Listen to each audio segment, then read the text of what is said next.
So you might think pretty often at ClickBank, all we care about is affiliates this, affiliates that, affiliates. Well, I'll be honest with you.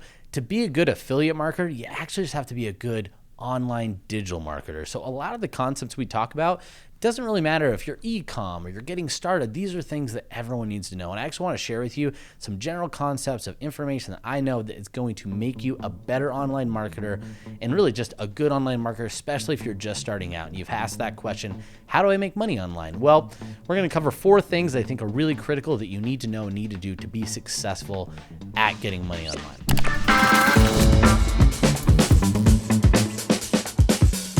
The first one really comes down to what kind of voice or content you want to produce. And one of the big avenues that people have been successful in making money online is creating content online. It's the future. It continues to be the future, but it's not that easy. And it's something that people make a lot of mistakes when they're trying to be good at it. One of the biggest mistakes they make is when you're trying to create online content, whether it's a blog, whether it's a video, whether you're a social influencer, comes down to the big A word, and that's authenticity. Oftentimes we think of authenticity as like we have to bare our souls and maybe we're uncomfortable with that. That's not really the case. It's more finding a voice that works for you, talking about things that you care about, writing about things that you care about, finding a place that's somewhat close enough to the center of who you are that it could come off as authentic. Where people make a lot of mistakes is they look and see people that are popular out in the ecosphere, whether it's, I'm going to be the next Joe Rogan. Probably not. You're probably not going to be the next Joe Rogan. And what if you're actually nothing like Joe Rogan? Now you're trying to mimic somebody that you are not. It comes across in the intimate setting that is online marketing, whether that's the way that you're writing, whether it's the way that you show up on video. All these things are missteps. Not to mention, one secret that no one's going to tell you about is even Joe Rogan. He has done so many podcasts. He's done so much content. You have to grind through so much of trying in those 10,000 hours to get yourself to be good. If it is not coming from who you are and a place of truth and honesty about what you like, what you're interested in, or the way you talk, you're not going to be able to do it. Your body is just going to shut down. It's going to be too grinding. It's going to take too much of your soul. So you're either going to have to hire somebody else to do it, or it's just never going to be very good and no eyes are going to pay attention to it. The other thing that's really important about it is, in terms of identifying and finding the ways to really be your true self. In fact, we had a great podcast conversation about this, how to be successful. So I'd actually recommend going and listening to that. It's with Molly Mahoney. She shares her method to really channel into the core of creating content that comes from you versus content that you just think people are going to like. And I think that's a big delineation. Content I want to produce for content that people will want to watch. What's the thing that you want, like, from your heart to another person's heart, which is not always easy for people to do. And it's the most powerful thing that you can weave into your content so that people really see who you are. Yeah. It's tapping into empathy, which anyone wants to say they're a robot that has no empathy, unless you're a serial killer. Everyone does, right? We all have mirroring neurons. They're built into it. It's the reason why Sarah McLachlan makes you cry when she talks about dogs, right? Like, it's what you really want is a marriage of those two things. And it comes first from being, this is what I want to produce, and I want to find the people that really want to watch that, which comes the next big step is identifying your audience. So if you get your content, you come from the soul, you really ask yourself, what am I interested in? What am I passionate about? What's the way that I talk? How do I communicate? Is my vernacular matching what my content is being written or how it's coming out? Those are all things that you need to hash out. The next step is making sure you clearly identify your audience. This is marketing 101. These are the things that go back for timeless, all the way back, you would say before writing existed. You need to know who you're communicating to, how they communicate, what their problems are, what things are challenging for them. All those things are really, really important. And one big tip I would tell you that not enough online marketers do is they think about the fact that their consumers aren't people that they will see. They're just numbers somewhere off in the ether of the internet. Well, sometimes it could be really hard to actually understand your audience if you don't know who they are physically, how they talk, what do they say, what do they look like, what are their mannerisms. There's huge value in seeing that face to face. One of the best tips and tricks I've heard from a marketer that they use and still use anytime they're testing on a product is they just do coffee testing. That's what they call it. They go to a coffee shop or a local place in their area and they get 5 to 10 people and that look in the demographic that they'd expect them to be. And they're like, yeah, that looks exactly what I want for my audience. They offer to buy them coffee and they show them their website. They show them their Facebook ad and they ask for their opinion. There's nothing that would stop you to do from the exact same thing. Go to where your target audience is physically and talk to some people. Offer them some compensation for their time. But what you really want is the face-to-face interaction to start understanding who your audience is. How do they behave? What are their problems? What are they interested in? Then from there, cascade that out. Now let's go to the less impersonal sides. Let's go to their Facebook groups, go to their Reddit forums, go to the YouTube channels. Look at what other content creators are already doing, how they're talking towards the audience that you are wanting to attract. Understand it. Build out the avatars. I know the avatars make you think of, for those of you who've been to school, got a marketing degree, those annoying things that you had to do in your 400 level classes to build some marketing avatar, blah, blah, blah, blah.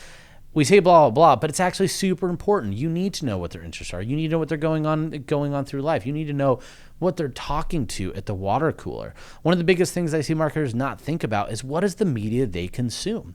What are the things they're interested in? That's going to really help you shape a lot of things in your marketing. If I know that my target audience loves the Real Housewives, I'm probably going to try and make that fit into my content. I'm going to have it fit into my marketing. I'm going to understand that nature before. Like, why are they watching? Are they hate watching it? Are they aspirational watching it? Do they want to be a housewife, or do they want the housewives to burn in a plane wreck? I need to know that, because that's going to help me shape the way I engage, help me shape my content, shape my marketing, shape my messaging. These are really things we want to intimately understand. And I would tell you too, if you find somebody in real life that fits your target demographic, befriend them, check in with them, talk with them regularly. I actually do this pretty regularly in certain markets. I have, some people that I know interact with that are in their 70s and they're very conservative. They give me a pulse on what the conservative markets are thinking about, what they're talking about. So if I need to go off and sell a product, come up with a product idea, figure out the messaging, I now have a touch point and a voice to be able to bounce that off of that's real, that exists in the market versus my perceptions of the market. It's not a one-way observation. It's a two-way conversation. That's really critical to knowing your market, especially early on. You want to probably start off with hyper niche products. So the closer you could get to a niche, the easier you could market to them. You're going to get warmer audiences. You're also going to narrow the scope of what you have to talk about. So whether that be, if you want to go like Maltese dog owners or something like that, I'm pretty sure that's not even how the breed is pronounced. And then specifically ones that are couples that live in the Northwest. Well, if that's your target demographic, that's what we want to create content for. That's so niche. You're going to do such a good job being able to really understand the fine tooth or fine, nuances to the way that community might talk, the way that community might, the needs that they might have. So that hyper niche is a really good place to start. But I would tell you, if you create that, go for that hyper niche. Don't just go off a blog that you saw somewhere or maybe some YouTube content. Try and find a real life person that fits into that, especially when you're starting out, because you'll learn so much more about human nature, verticals, and individuals. It's just going to change the way the rest of your marketing goes, especially when you need to do broader marketing towards broader audiences. Now I'm appealing to 45-plus-year-old females. That's a much bigger audience than if I want to, say, do something where I'd love to know, people that love Martha Stewart and live on the West Coast and have 3 children, right? That's a very niche market. I'm going to have less people. So start niche and broaden up. And the reason you start niche is you want to really understand and learn to speak very accurately and precisely to the audience that you're trying to sell to or create content for. The next part of that is, say you've gotten all that done. You know what your voice is. You know who you're speaking to. The next thing you need is traffic volume. So the biggest thing I tell you here is learn a paid source of traffic and learn it well. Some of the big ones that people start off, Facebook, native ads, YouTube. You can even, with emerging ones, you could go with a TikTok. There's lots of different media sources out there. Google has Google Shopping. They have the Google Display Network. There's all sorts of different mediums that fit. What I would tell you is, instead of just going and picking one and staying for it, kind of read a little bit about all of them. Learn to understand which one makes the most sense for you, as well as asking questions that can be really critical. Like, how much does it cost to get results? How much does it cost to get started? What kind of daily budget am I going to be able to get traction on? So for example, Facebook, you could get some really good results on very low spend, on daily spend. You could have a $10 budget, $20 budget on a day, and you could still get some results. And if you have a very niche targeted audience, that might be enough for you, especially early on, to start growing. Maybe it's 1 or 2 customers a day. That's fantastic. But if you're on other traffic sources such as native, you normally have to have a larger budget, or Google Display. These are what's called the CPM network. It's built off of the idea of a lot of people seeing it. And with a lot of eyeballs seeing it, not necessarily as targeted, that means you have to have a lot more funds early on to learn and get better at it. You're going to have funds with any of these paid traffic sources. In fact, let me dial back big and tell you, you need to go into these expecting to lose money at the start. You can't expect yourself to just not know anything about a paid media traffic source, jump into it, and start making money. It's not going to happen, right? There's just, you don't learn how to cook by making gourmet meals right from the get-go, right? You're going to make something that tastes gross. Like the first time I ever made hamburgers, they looked like just burned meatballs that were like, this small. And I was like, this is unedible. But I didn't realize how much meat shrinks the first time you cook it, right? So these are lessons and failures you have to expect and be okay with, but realize how much you're going to have to fail to get results. So native is going to be less forgiving than Facebook because it already, just even if you're good at it, you have to spend more money to get your results. So just be aware of that, ask those questions, and then also be prepared for failure when you go into a paid traffic source.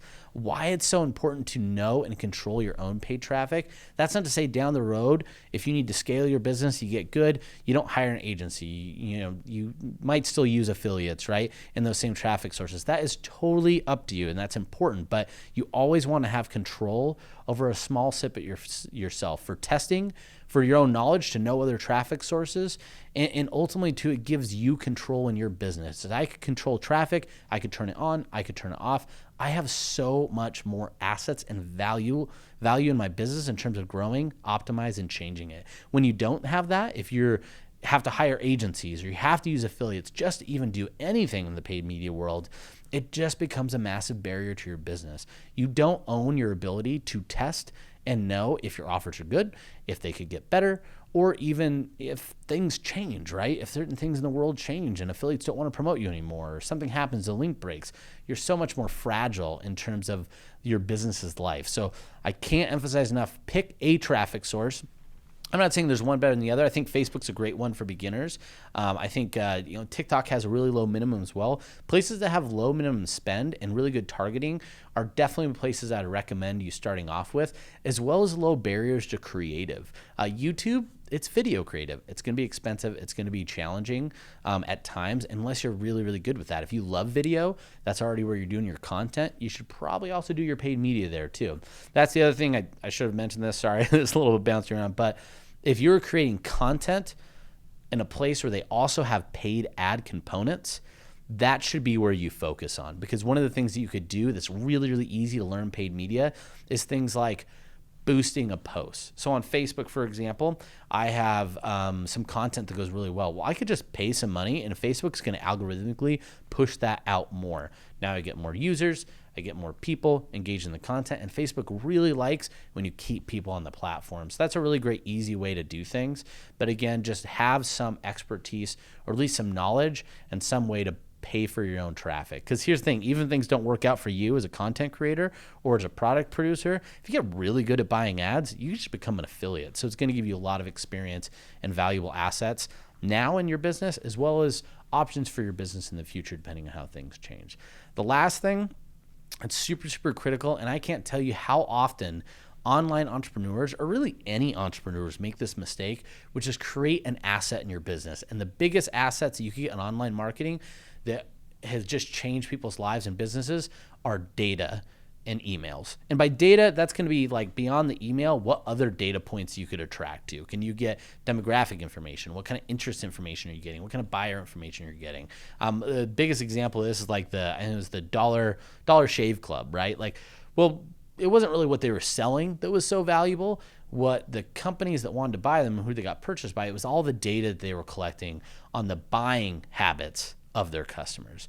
That's what I, as Gillette, wanted. As Johnson & Johnson, I want to know how all these men are engaging with my product, right? So capturing that data in a legal and ethical way is going to make your company really, really valuable, but that's sometimes really challenging. So I'd say the bare minimum thing that you want to start building and working on is email. Email, a lot of people try and tell you email's dead, blah, blah, blah. It's all not true. Email's not dead.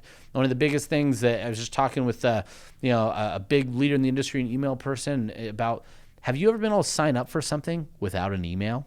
No, right? My kids ask me for an email because they want to go get access to, something, whether it's a Facebook account, whether it's a Twitch account. They all require an email. Email is not going away. In fact, email is getting stronger. We're seeing daily emails come out from some of the largest content producers like the Wall Street Journal, New York Times. They have these daily emails. They're huge. They have daily podcasts. We want to consume information daily, and email is still very viable. There's no big brand out there that doesn't want your email. If there's no big company out there that doesn't want your email, it means that you should be collecting it as well. It's a huge asset in your business for so many different reasons. One, we just talked about data, right? It's a very easy data point to collect. Two, you have a touch point that is almost free to contact and communicate with your clients. For example, Facebook went down. Facebook and Instagram was down for a day and a half. There were lots of people having issues. If something like that happens and everything in your business was all tied up in that, you didn't have email, you weren't collecting those emails, your business is dead at that point in time. You have no way to make money. If you have that email list, even if I'm not on Facebook, I can still connect and communicate with my entire audience. That asset is real. It's really valuable, and collect it and use it. You don't have to sell people on email if you don't want to. Just talk to them, send them information, make sure the cadence is regular, build and foster that asset. Because when you're ready, if you want to sell to them, it's incredibly beneficial. They're engaged with you. They like you. They trust you. Right? So when you offer something, they're going to say yes to it. You have bottom line revenue that get injected right into your business. That's almost just cash in hand when you start marketing to that email list, saving and building it and growing it. There's companies that have been able to weather almost every single storm the internet has thrown their way. And the biggest key contributor is because they have a strong, large email list, and they monetize it and consistently monetize it and monetize it well. So if you really want to make sure that you change your online business, not only now, but in the future, having an asset, particularly email, and building that resource up and utilizing it is one of the most important things.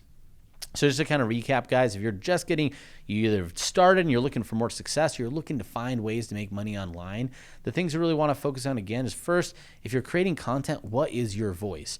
Whether it's the voice of the company, whether it's the voice of you just really narrow that down and make sure that it's coming from a place of truth and comfort, or else you're going to lack authenticity, which means you're going to lack conversions, you're going to lack trust. It's not going to go well for you. Second, make sure you know your audience, not only the image of the audience, if you think they are, find who they physically are, find what that representation is, get to know them, utilize them, and make sure you really understand that. Obviously, the other part of that is start very niche. You need to start small, especially when you're early on. If you start too big, it might be too hard for you. That's a lot of different people you have to please, a lot of different voices you have to understand.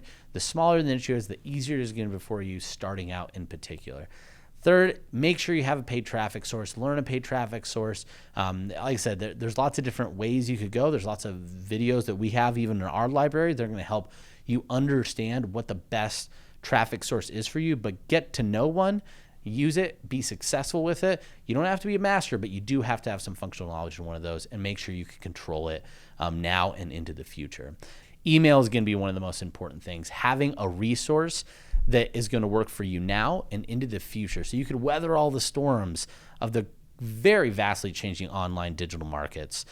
So email is going to be one of your core ones. And of course, you'd extend that to the more data that you could collect ethically and legally, important distinctions there. That is going to be another asset in your business. It's very attractive as it grows for acquisition or in just different ways to monetize. But email at a base level is something that you have to collect.